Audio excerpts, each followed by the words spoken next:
Welcome back to the Step It Up Entrepreneur podcast. Your host, Tomas Keenan.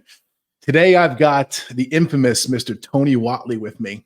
Tony is a friend at this point, and we've done this. I think this is our second, third, maybe even fourth podcast. We've gone back and forth. I've been on yours, you've been on mine. Yeah. We've shared stages. We do sort of kind of the same thing in helping other small business owners and entrepreneurs in a coaching consulting aspect.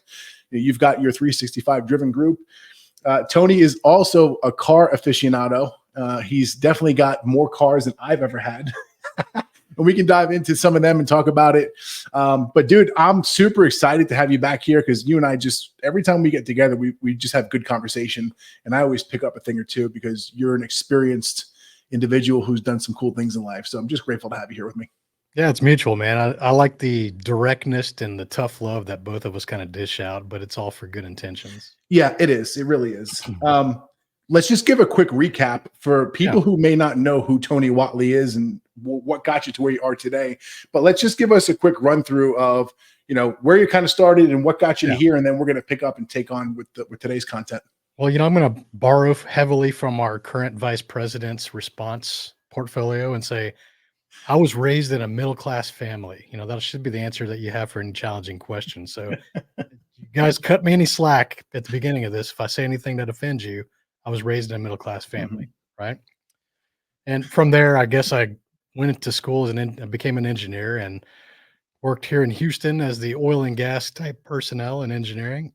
And as Thomas mentioned, I'm big into cars. So I was always trying to create businesses in the automotive space. And so in the early 2000s, I created ls1tech.com, which is the #1 General Motors community on the internet, still to this day. I grew that to about 300,000 members. And then I created performancetrucks.net for the guys that like to drag race their trucks. And we grew that one to just under 200,000 members. And I sold both of those assets to a private equity company in 2007 for a few million. And from there, I started doing retail and automotive wheels and things like that because I still like to be in the industry. And I was also writing and shooting for all the major automotive magazines at that time and kind of had the VIP press credentials for all the, vehicle releases, engine releases and stuff like that, which is pretty cool when you're in the space, get to see things ahead of time and be a part of that. But along the way, I kind of got just burned out on the oil and gas career and I started pursuing that executive path within it. And I realized that as I got higher on the ladder, I started realizing there was a lot of unethical things and things that go against my core values. And in 2015, there was some massive layoffs in that industry, and I decided I didn't want to go back. And people thought I was crazy at the time because it was a multiple six-figure salary, and it was pretty easy for me. I was managing hundreds of millions of dollars in projects and joint ventures at that time, and I just felt like it was for the wrong reasons. Sure, like it was the golden handcuffs that people may be able to relate with, where you're compensated more than enough. Yeah. And that's kind of what keeps you stuck in there. And I enjoyed helping business owners and scaling businesses, and I'd help some of my friends. And I knew that that's what I really wanted to do, but it was really hard to convince myself like, man, I'm going to walk away from this kind of income. And it's a lot harder as an entrepreneur to make that kind of money. Sure. But the time freedom that you and I both have from doing that, it's so much more value that we really don't realize until we're in our 40s. Yeah. Dude, thank you for sharing that right there. The last year and a half of my personal life, my personal journey, because we're all on this journey, it never ends until we end, has been on, hey, let's reformat the way we do business. Because for the first time in my life, I'll be 45 in 2 weeks. Okay. For the first time in my life, I've actually put myself and my family before business. That's right. And my revenue that's coming in monthly has gone down, but I am way more present with the family than I've ever been before. Yeah. Right. I was always the dude who was like, hey, to my ex-wife, you either cook dinner or we're going to order out because I'm too fucking busy doing everything else. And I don't have time nor the brain power or capacity to even think about what we're going to eat tonight. And now with this shift, I'm doing more of the day-to-day things in the house, going and firing up the grill and cooking steaks and chicken breasts and all that kind of stuff. And also paying more attention to the food that's being fed to the family, with also when you start diving deep into that whole clusterfuck of what the government has done to our food sources, it is eye-opening. So the more control that I can have over that, what's going into my body, right, my temple, my woman's temple, and our kids, I'm cool with it. And I'd rather put my time, effort, energy, and resources there, making sure that they're set up for success in the future. But the business side of things, like you and I, we got that covered. Yeah. Realistically, we've been there, we've done that, we've helped other people do it. That's not really the challenge anymore. And yes, I get fulfillment from that, but I also get more fulfillment when I take care of the family. Yeah. You know, one of my good friends said something to another mutual friend years ago. This is probably 10 years ago. And they shared it with me what the conversation was, but they'd known me for 15 years by that point, worked together and all kinds of stuff in oil and gas. And I said, you know, with Tony, the easiest thing for Tony is always to figure out how to make money. Like for me, making money has never been the challenge. I grew up middle class, broke, became very resourceful. I realized that if I can increase my skill set and my knowledge base, that I could have more earning potential. That's very true for everybody. And so me being creative and coming up with businesses and learning how to quickly monetize things. And it's always been very easy for me to attract money. And I'm not saying that to brag, but I had to do the work to get those skills. Yeah. And like most men, because I know that you probably have a majority of men listeners, just like my show. Yep. I think when we're in our 20s, we are really focused on trying to establish ourselves by learning those new skills and knowledge base. People are going to college and stuff like that, or trade school. And you start to get a little bit more confidence in your mid 20s, and you start to want to apply that and earn as much as possible, maybe to escape a current socioeconomic level that you're stuck at, or maybe what your parents had or your grandparents had. And so that was me. And then in 30s, you're starting to earn a little bit more when you have those skills and some time and experience under your belt. And that's when we get stuck, is when our 30s. Men in our 30s are the worst because we're always so focused on making as much money as possible, picking up extra shifts, overtime hours, third jobs. I mean, whatever you can, because one, we have the physical energy at that age. And two, we don't understand the value of time at that age. And so you get distracted by doing work. And I used to have these employees in the oil field that would stay late. Guys, I was the boss and I would go home on time and they would be staying late. And I noticed this after a while. I was like, why are you guys staying so late? I'm not telling you to stay late. And I know that you don't have that much to do on your plate, but you start to realize that in business world and in the employee world, that a lot of these people are staying at work because it's not good at home. They're not happy at home. They're married in a really bad marriage, or they got bratty kids that they can't stand being around, or they're single and they would rather just stay at the office. And none of those three are good reasons. Yeah. So if you find yourself staying late at work and putting in extra hours because you're trying to avoid the thing that's the painful part, which may be tough conversations at home, then you should do something to get some help with that. Yeah, I agree with that 100%. I fell heavily into that trap myself. I've heard others use the term, and I've grabbed it and reused it multiple times, like I'm gonna do here. But we call it hiding in the hustle. It's like, hey, let me go hide in work because, well, the shit. If you're listen, you and I both know too. If you're a small business owner, the work never ends. No, you could literally put 24 hours a day into it and still have stuff to do.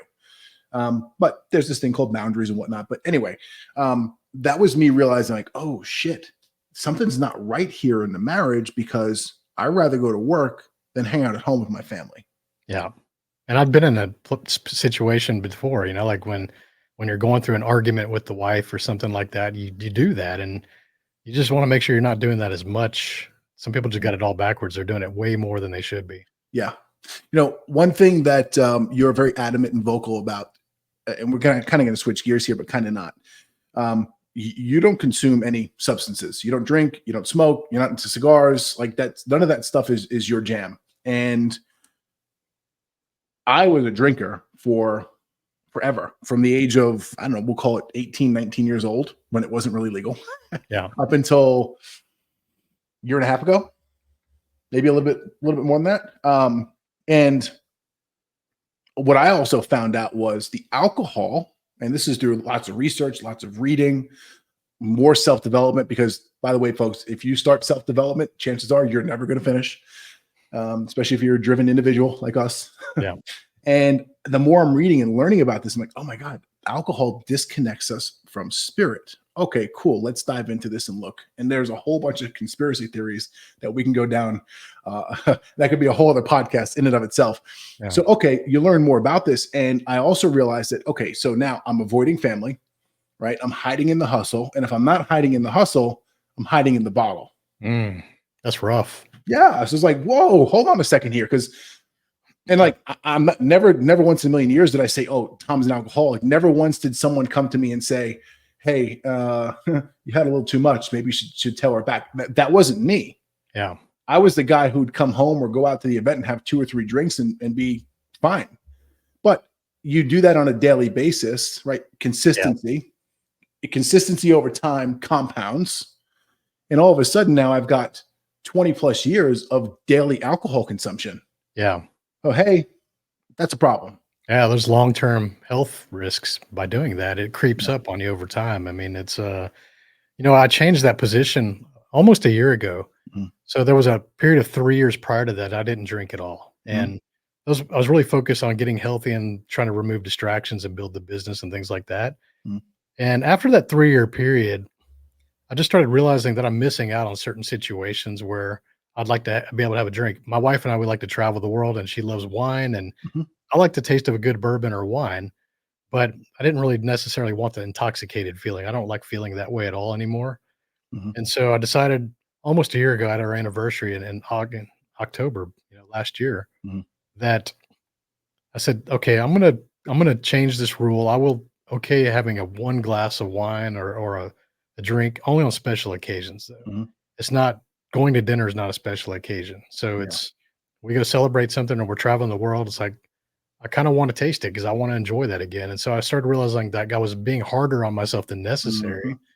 because I don't drink every day and I never was like that. Like you said, Yeah. I was always maybe a social drinker, but even then it was like 1 or 2 drinks tops. And nowadays I can just drink half a glass of wine and I'm And fine be because I good. got the Yeah. taste and I give the rest of it to her like almost Mhm. every time. Yep. So don't be super hard on yourself unless you think that you are lacking that discipline. And Mhm. yeah, maybe you need the 3 years off to kind of find out what you really think, and then Yeah. you'll change sometimes. I got a colleague of mine in the automotive space, like you and I, and he recently just exited a business too. He owned a very successful high-end car audio shop in Arizona.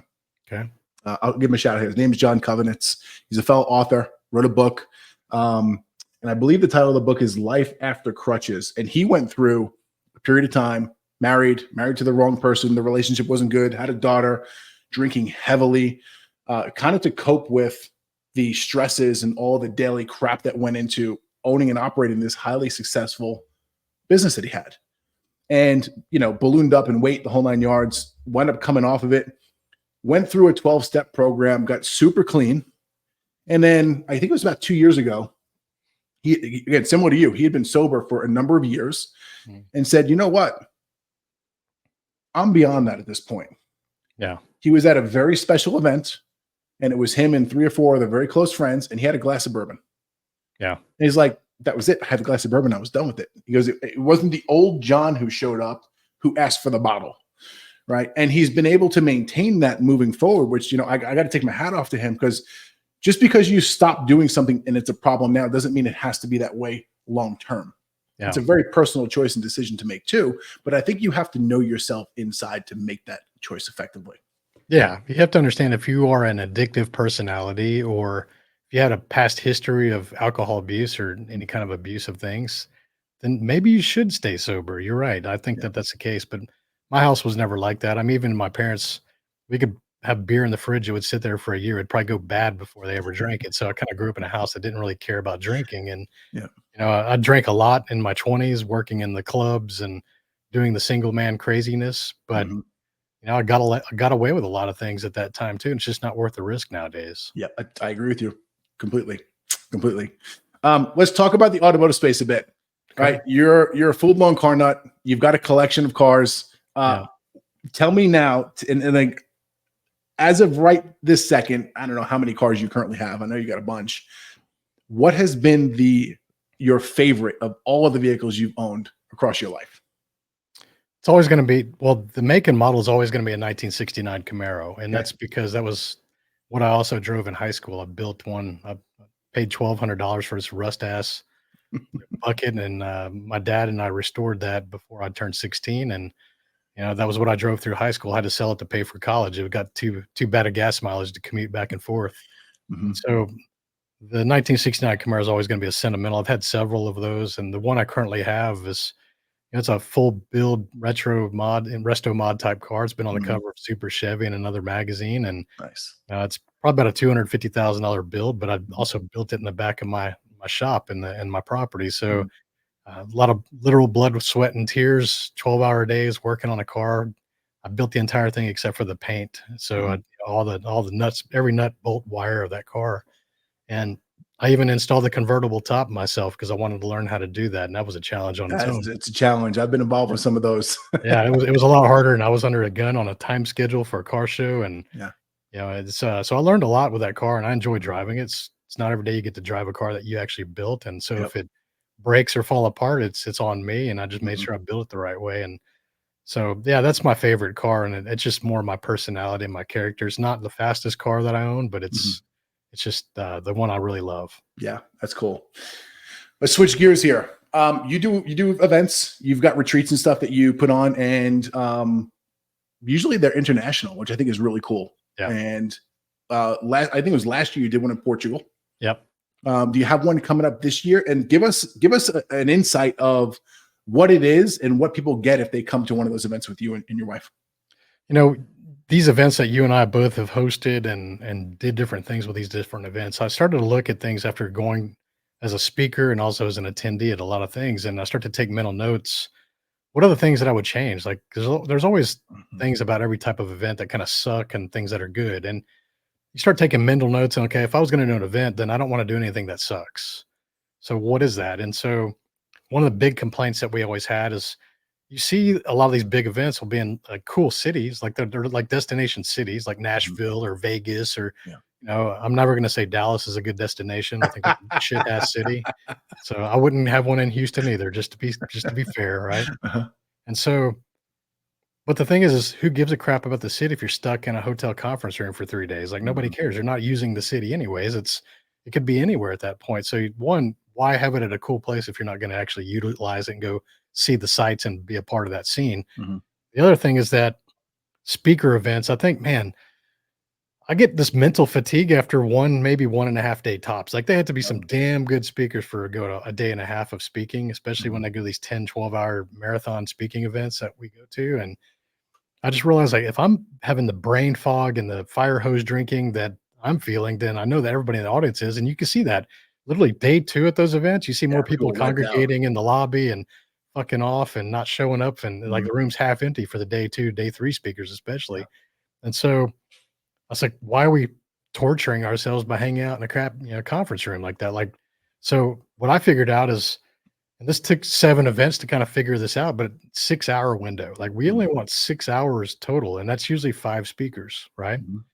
And so that is a perfect amount of time for people to get some knowledge, get to hear the speakers, take some good notes, and they still feel refreshed. And then we still have half the day to go enjoy wherever we're Mhm. at and do things. And so the other thing we did is these events sometimes are too short. So we always want to make like 4 to 5 days because we want some real bonding experience. And the other speakers that come, no speakers are gonna ever be invited are the ones that like the ones that just to talk and leave. Like, I don't Yeah. like that because you and I have been in the green room at these kind of Mhm. events where people have big egos and they think like they're too cool and they wanna hang out in the Oh, I VIP can name lounge. names all day long.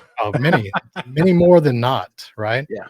And you and I have also paid speakers that, we call it sing and dash. They'll get on the Mhm. stage and then 15 minutes after they get off, they say, "Oh, I got this other thing I got scheduled. I'll see you guys later." It's like, dude, you didn't even meet the organizers or the people that are here to like see you. Like, you're just out of Yeah. here. Like, that's lame. Like, you have a shit personality. Let's be real. Mhm.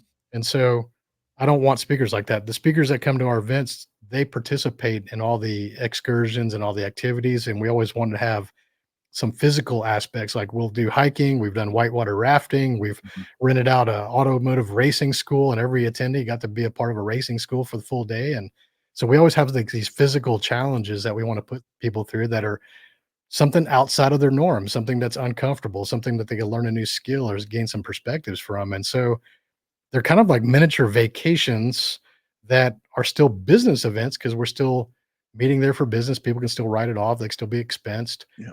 But it's all about networking and building those strong bonds Mm. and having some experience. And also like the scenes, I always wanted like a cool backdrop for all the speakers. I don't like regular hotel conference rooms. Like we want cool scenes because everybody wants to make their videos and things like that as a speaker. So you got to think about, what do speakers complain about? They complain about shitty audio, Mhm. shitty lighting, and boring ass conference rooms with those little fold out walls and stuff like that. Like nobody wants that in their background. It looks like crap. Stages that are 12 inches off the ground, like really, like what does it matter? That's stupid, you know? Mhm. Yeah. So think about things from the speaker's perspective, from the attendee's perspective, and take people in cool places. We've done Costa Rica, we've done Mexico, we've done Portugal, Mhm. Montana, Utah, Arizona. We've gone all over the place, and it's every event's like different, and it's this unique experience. Dude, I love it. You brought up a bunch of good solid points there as well, and I definitely pulled some stuff from that. So my brain goes to this, right? Engineer by trade. I was a car audio installer for 20 something years. Lots of similarities there. System process oriented from the get go. It's usually how we work. Here's my question and sort of an assumption. So when you were in the oil and gas field, project management was a big part of what you were doing. Yep. Did the skill set from project management carry over and help you when it came to organizing and planning these events, especially the international ones? Not so much the events. My wife, I'm very fortunate that when I met her, she was an event coordinator for Marriott, Never mind. and she loves events. And so I'm the idea person, but she Yeah. finds the location. Mm. All the details are her. Like, I just want to, I'll go market whatever you come up with, babe. Mm-hmm. But where are we going to go and make sure that we can sell this and have enough time? And so we get the room blocks and it's planning because, these events are usually 20 to 30 people is kind of like the target size because we got to Sure. move people around. Sometimes we do multiple cities. Mm-hmm. And, when you think about that kind of event, we're going to have to put about $50,000 to $60,000 down as a deposit for room Yeah. blocks and rental of the space. So there is a financial risk. Like if you're listening to these things, you're like, oh, this sounds easy. I want to do all this, but You got to have some you're money. still going to have 50 or 60 grand to put Mhm. down before you can even sell a ticket. Yep. And if you don't sell it back to a certain amount of points, you're going to end up losing that money. That's your financial risk, right? Mhm. And so that's why most people don't do events, is because they're not willing to bet on their audience and understand that they're delivering enough value to sell the tickets. Yeah. It's a whole lot easier to avoid room blocks and do these events that you see, these 100, 200 person type events where you've got a space that you're renting out Mhm. and there's no hotel. If you can remove the hotels, like the risk drops down substantially because Agreed. those room blocks are very expensive because you have to pay for half of them Mhm. before you can even sell them. And so if you can say, hey, we're going to have this 200, 300 person event and it's going to be $199 a ticket, and there's a bunch of hotels, you guys pick your own hotels. Those are actually really low risk, and they look more impressive because there's more people there, but man, they're not going to bond as well as like a 5-day event going through the challenges and the things that we do. Yeah, correct. So, in my opinion, the event space has started shifting probably over the last year and a half. Yeah. I think the marketplace was very hungry for events on the back end of COVID because Big everyone had been cooped up for so long and everyone was popping off events. And in my experience, selling an event ticket wasn't that challenging at that point in time. Yeah. I guess about a year ago, maybe a year and a half ago, I started to see a bit of a change, and selling tickets or getting people to come to an event, for me personally, in my own experience, has been more challenging. What have you and Lisa done, your wife, done to market the events and ensure that you're going to get people to come so you're at least breaking even and not losing money with these changes in the marketplace? We don't really make a lot of profit on those events. I think out of the 7 events, I think the most we've ever profited from ticket sales, maybe 15 grand. Yeah. And it's a lot of work to make 15 grand. You and I It is. both know that, but the stronger community and the more bonds that we get from those people, and especially the speakers that I usually invite, I want to build better connections with them too. So it's about expanding network and really building a strong bond with the people that attend. Mhm. Some of them will hire me as clients and some of them will hire me to help exit their companies and things like that. So the pay comes down later. It may be a year later, maybe 6 months later or whatever.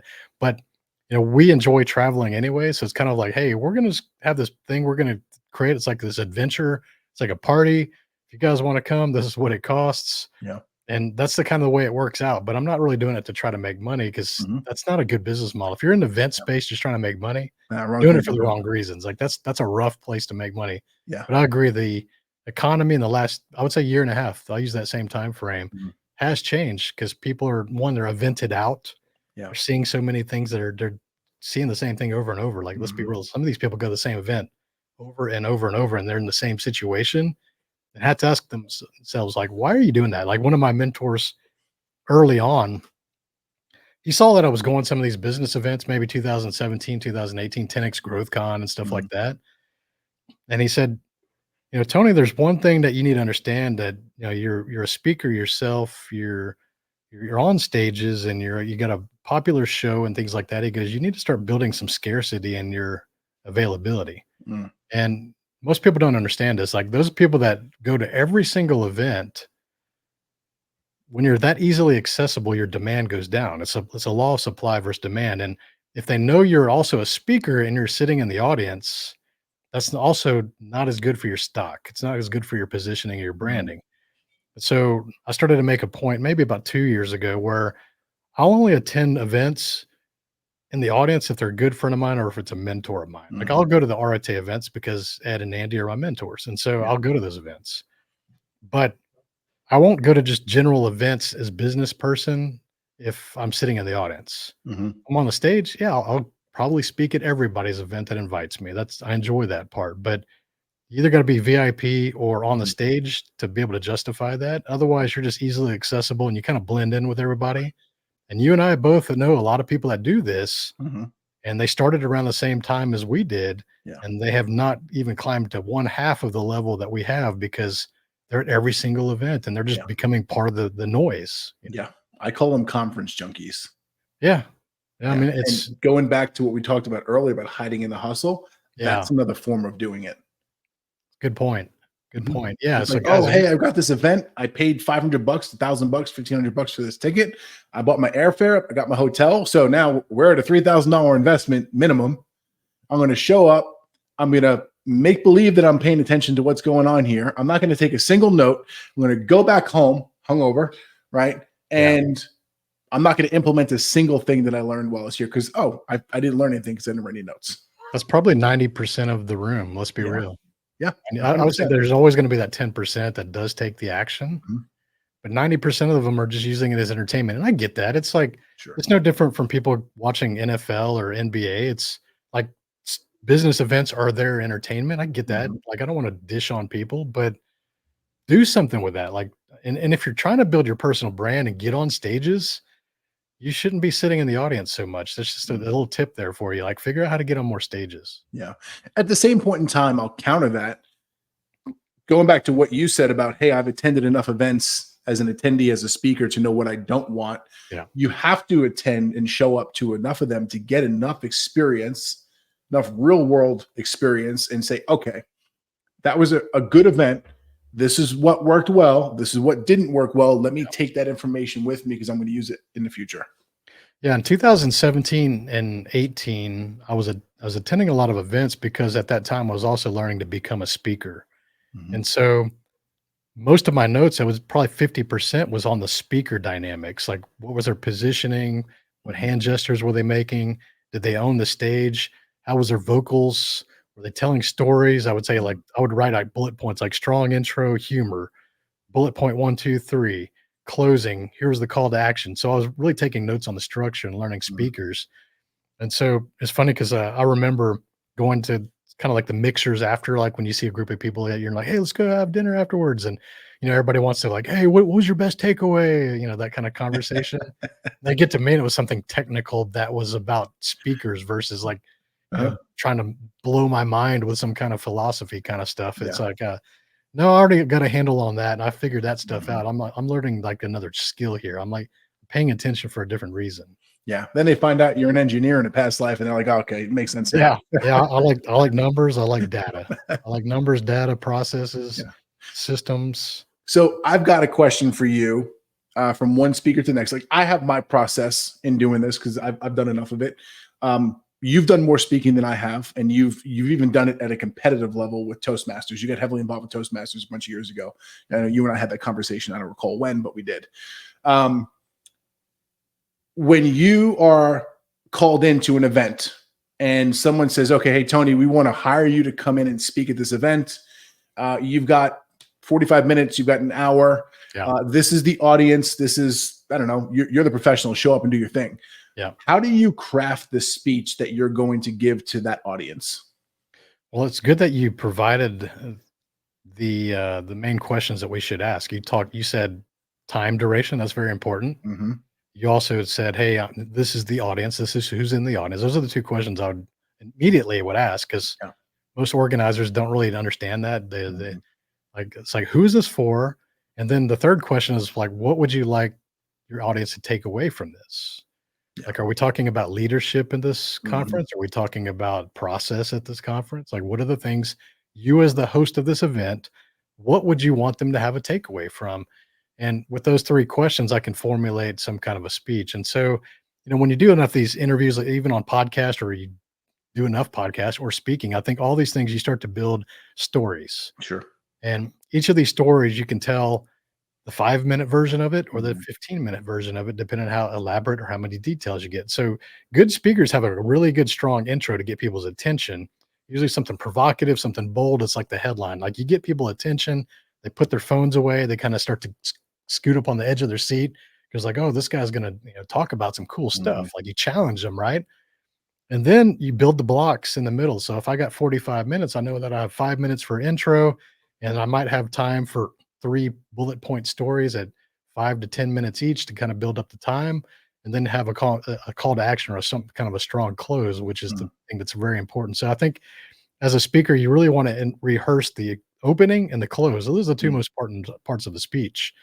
The storytelling in the middle is usually things that you've told so many times. It's pretty easy to put those blocks together. And so you start, okay, if this is the takeaway I want your audience to have, and it's maybe leadership, let's just throw an example. Sure. I'll have a call to action about maybe something humor. I like to break the tension with some humor. Self-deprecating humor works really well in those situations. It makes people feel comfortable that you're not full of yourself and you got a big ego, right? Yeah. And then storytelling, I might tell 3 different stories about leadership examples or failures that I had experience, and the solutions for each of those. And the call to action would be something that's focused on, mindset, or call to action with leadership. Like, how do you become a better leader? How do you challenge yourself? Make somebody feel like they want to go run through a brick wall to learn to become a better leader for themselves. And so we do that with those building blocks. So if I know I have a 5-minute story, a 10-minute story, and a 10-minute story, there's 25 I can put together. Boom, I can get to 45 minutes pretty quick. And so even with podcasts, like when we do these interviews, you always ask, hey, who's your audience? And how long are we going to go? And some interviews are 20 minutes. Some of them are 60 minutes. And based on knowing the difference between those two, I understand how I can answer. Do I need to be fast? Or can I tell a better story? So those are the keys. Yeah. That's awesome. I think it's a real powerful insight there. So I want to dive in and talk about the CTA portion of it for a second, right? So CTA, call to action, it's a term that we use in the marketing realm constantly. And there's different ways to provide a CTA, especially from a speaker's perspective. Some of the events that I've spoken at, like I've got one coming up here in Dallas this week. I speak Friday and Saturday for a conference in the car audio industry. And in the contract, right, and by the way, if you're speaking for a real organization, there should be a contract involved for the listeners who are trying to get into speaking. In the contract, it clearly says that I cannot wear any branded material. Oh, wow. Right. No company logos and hats and whatnot. And I cannot have no sales pitch from stage kind of deal. Yeah.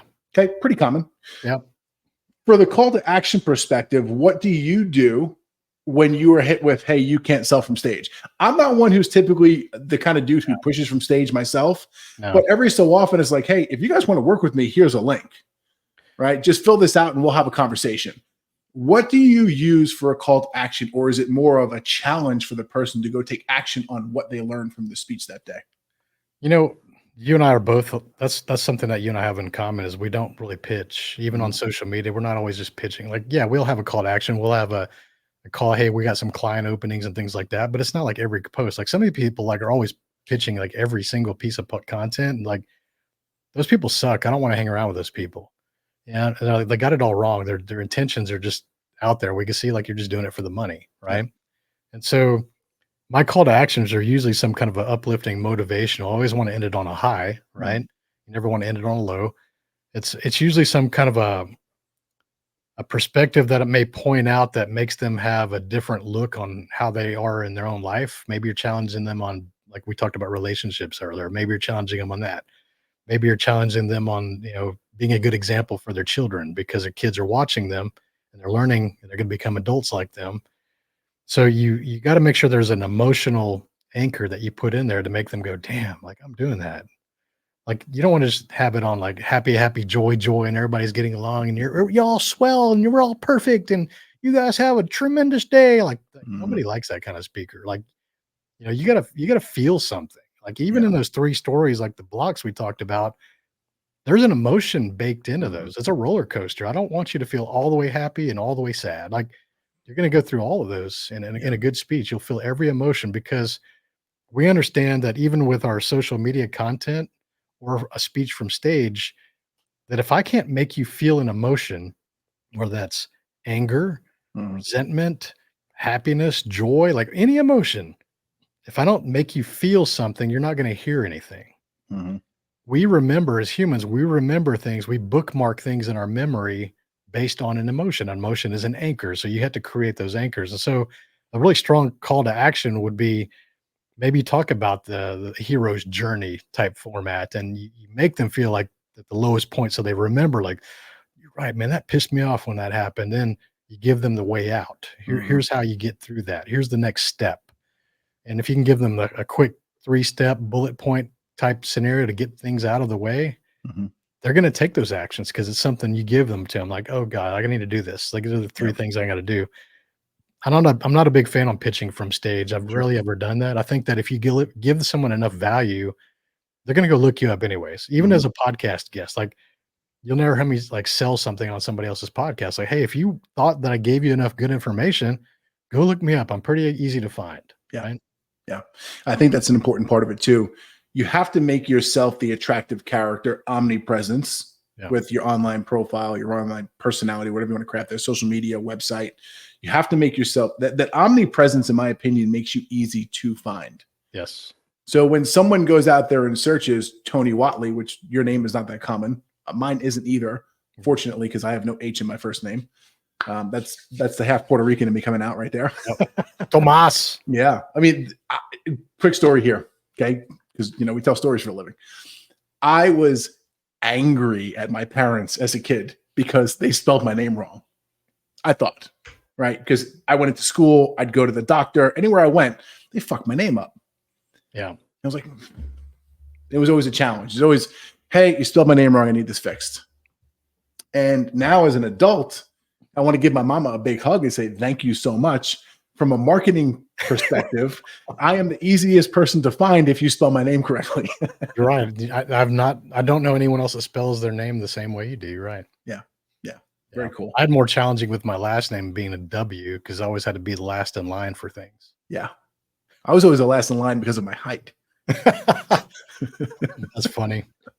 It is. It is.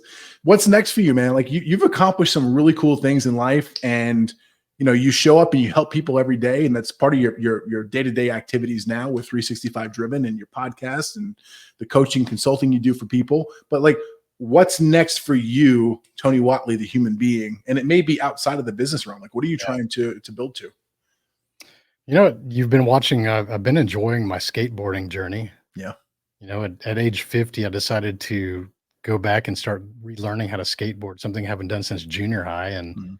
it's been 18 months now, and I've actually gotten really good in skating these giant bowls here in the Houston area. And I've traveled and take my board with me once in a while and Yeah. try out skate parks in different cities. And it's the right combination of fear and adrenaline and Mhm. challenge. And it's a physical beating. I mean, it's Yeah. fun. Like to me, like I have not found a cardio exercise that can beat skating and bowls. Like I'll burn 1,000 calories in about an hour and 20 minutes. Yeah.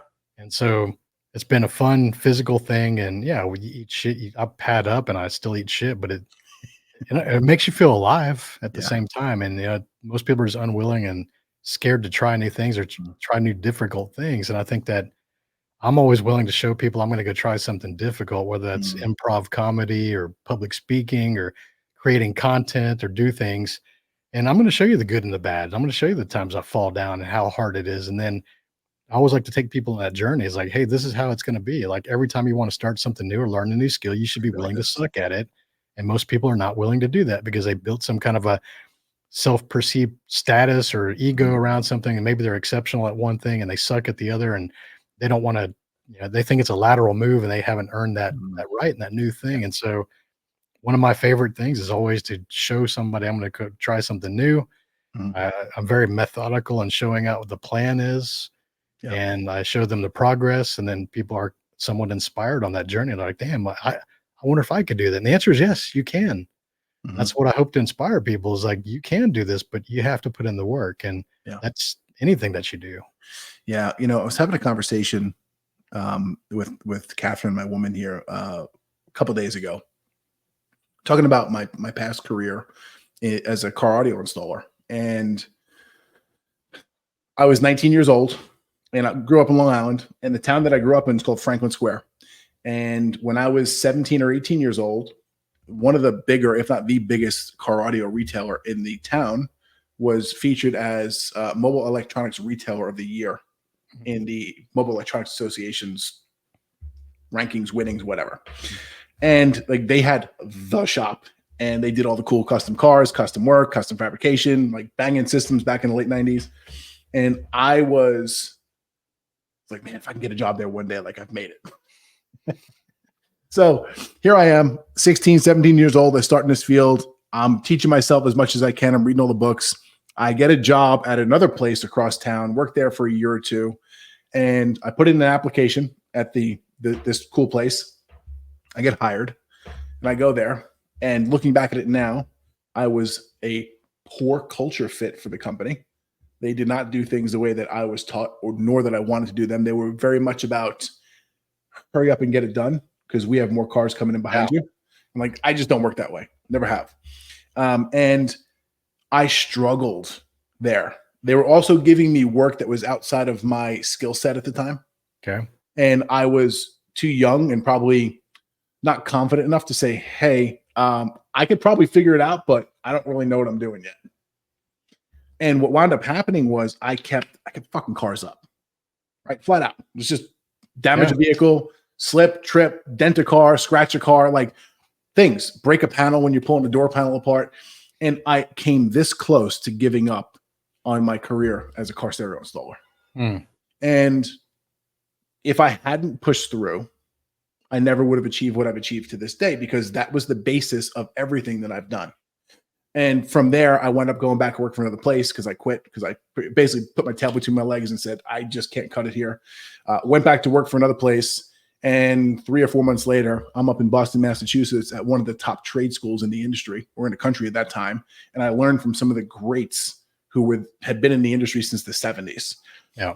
And that skill set then was taken with me and advanced even further and further. My whole point here is, if we give up when things get hard, we never truly know what we're capable of. Big one. Yeah. I mean, you even had to go against your own physical size for that profession. I mean, crawling under dashboards upside down with a flashlight in your mouth. It's tough for a guy my size, much less your size. Yeah. I look back at it now. For that physically. I am definitely not designed for that at all. I remember one of the last audio systems I did, we were working at a restoration shop. We went on site and installed an audio system and an alarm in like a 67 or 68 Mustang. Like, this car was perfect. All this dude did was Mustangs. He just did full-blown restorations, frame off the whole 9 yards. And this car was perfect. And my big ass is trying to crawl in the trunk of this car to install a Mercury switch. So when the trunk popped open, the alarm went off. And like, I was just struggling to get back there. Yeah, mechanics, same way. I mean, me working on cars and crawling under the dash, it's soon enough you realize I can remove a seat with just 4 bolts, and it makes my life a whole lot easier. Yeah. In the newer cars, that's a challenge too. Yeah. Because, okay, cool, I just pulled the 4 seat bolts out, but oh, by the way, there's airbags here. If Yep. I disconnect this plug, the airbag light's gonna light up on the cluster. So now we Yep. got a Christmas tree over there. If I don't have the fancy Snap-on scan tool, I'm not getting rid of that light. Or I've got to bring it to the dealer because the Snap-on scan tool that I don't have the right software downloaded on it to fix the issue. So after fighting that battle enough, I was like, just leave the damn seat where it is, and I'll somehow fit under the dash. Yeah, you figure it out. You cram yourself in there. Yeah, that's some fun stuff, man. Yeah, it is. Learn Dude. skills. I think that's a good summary of this show. Is Yeah, keep skilling up. I mean, it's you have to, and in all areas too. There was a big. I'm going to finish up on this here because we're coming short on time. There was a big transition for me in my career when I went from retail to business sales. So I went from Tom, the retail car stereo guy, to Tom, the GPS tracking installer and dash camera installer. So now the clients that I'm dealing with are all B2B. We're subcontracting for big companies, and we're showing up and installing the hardware in companies' vehicles. So all of a sudden, like, my communication skills were down here. They had to get up to here in order for me just to stay alive in business. Yeah. And that was a major transition point, and it forced me to skill up. The communication skills that I learned during that transition period around 2009, 2010 in my life have followed me to where I am now, and I've continued to evolve them. And I'm a firm believer that when we practice one form of communication, it helps us in other areas of communication. So like you said it before, we're here podcasting and having this open, direct, authentic conversation. Well, that's also helping both of us when we go on stage and speak. For sure. Right? When we go on stage and tell stories, that helps us when we write email copy or social media posts. Right? So it's all connected and interrelated, and you have to get in there and practice daily if you're going to get good at anything. I think that being able to communicate verbally or through copywriting, not everybody's good at that, man. Not everybody can be good at that. It's also, it requires a level of creativity and also intelligence to be able to pull that off. Because, man, I've tried to teach copywriting a few times. It's hard to teach your thought process because our words just kind of come out of us just like we're speaking when we're typing something. Yes.